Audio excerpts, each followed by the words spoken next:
তীব্র তাপদাহের পর গেল বৃহস্পতিবার মধ্যরাতে এক পশলা বৃষ্টির দেখা পেয়েছিল রাজধানীবাসী। এরপর থেকেই তাপমাত্রা বাড়তে শুরু করেছে। আগারগাঁওয়ের আবহাওয়া অফিসে রয়েছেন সহকর্মী মহসিন কবির। তার কাছ থেকে জানবো রাজধানী সহ সারা দেশের আবহাওয়া পরিস্থিতি। মহসিন, আবহাওয়া অধিদপ্তর যেটা বলছে, একটু আগে বলছিলাম যে আরো 2 দিন অব্যাহত থাকবে এই তাপপ্রবাহ, আর সেই সাথে সোমবারের পর থেকে তাপমাত্রা কমার একটা পূর্বাভাস দিয়েছে আবহাওয়া অধিদপ্তর। আপনি কি দেখছেন, আবহাওয়া অফিস থেকে জানাবেন।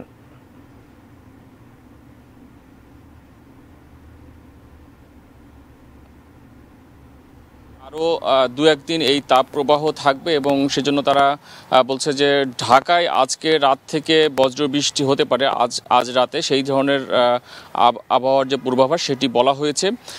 এছাড়া সারা দেশের যে পরিস্থিতি, সারা দেশে এখনও আসলে সেই ধরনের স্বস্তির খবর দিতে পারছে না আবহাওয়া অফিস। তবে 6 তারিখের পর অর্থাৎ আজকে শনিবার, রবি, সোমবার থেকে সারা দেশে কোথাও অর্থাৎ কোনো জেলাতে বৃষ্টিপাত কিংবা বজ্রসহ বৃষ্টিপাতের সম্ভাবনা রয়েছে, সেই ধরনের খবর তারা দিয়েছে। সকাল 10:30টার দিকে তারা একটি সংবাদ সম্মেলন করেছে। সেই সংবাদ সম্মেলনে তারা সেই ধরনের সতর্কতা কিংবা আবহাওয়ার যে পূর্বাভাস সেটি তারা দিয়েছে। এবং আজকের যে তাপমাত্রা দেখছেন যে ঢাকায় গত পরশুদিন রাতে যে বৃষ্টিপাত হয়েছে, তারপরে একদিন কিন্তু কোনো বৃষ্টি হয়নি। তো আজকে রাতে সেই কাঙ্ক্ষিত বৃষ্টি হতে পারে তেমন পূর্বাভাস তারা দিচ্ছেন। দিলে হয়তো তাপমাত্রা যেটি আছে, যেমন এখন যে তাপমাত্রা সেটি 36 ডিগ্রি এবং কিন্তু অনুভূত হচ্ছে 41 ডিগ্রি, তো সেই তাপমাত্রা হয়তো কিছুটা কমে যাবে। তবে ঢাকার বাইরে বেশ কিছু জায়গার আসলে আরও কয়েকদিন এই তাপপ্রবাহ থাকবে, যেমন যশোর, চুয়াডাঙ্গা সহ ওই অঞ্চলে যে অতিরিক্ত তাপপ্রবাহ চলছে, সেখানে কোনো ক্ষেত্রে 42-43 হয়ে যাচ্ছে, কিংবা অনুভূতি যেটা 44-45 ডিগ্রি তাপমাত্রা অনুভূত হচ্ছে, সেই যে তাপমাত্রা সেটি কমতে আরও আসলে 2-4 দিন অপেক্ষা করতে হবে।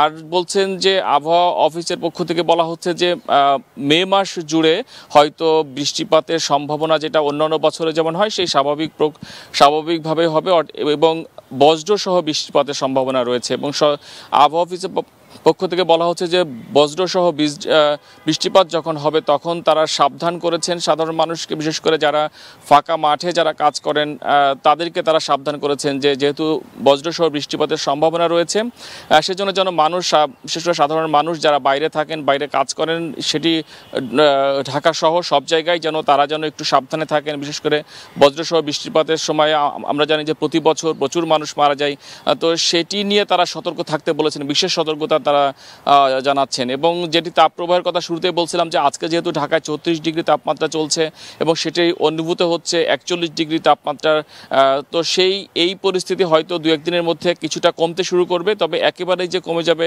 সেই ধরনের স্বস্তির খবর এখন আসলে কেউ দিতে পারছে না। তবে আবহাওয়া অফিসের আগেও কিন্তু তারা বলেছিল যে বৃষ্টিপাতের যখন তারা ডেডলাইন দিয়েছিল, দেখেছি যে তখন সেই ধরনের অবস্থা হয়েছিল। তো আজকে ধারণা করা হচ্ছে যে আবহাওয়া অফিসের ধারণা, তাদের যে পূর্বাভাস, রাত থেকে হয়তো বজ্রসহ বৃষ্টিপাতের সম্ভাবনা রয়েছে, তখন থেকে হয়তো তাপমাত্রা আরও একটু কমতে পারে। টুম্পা।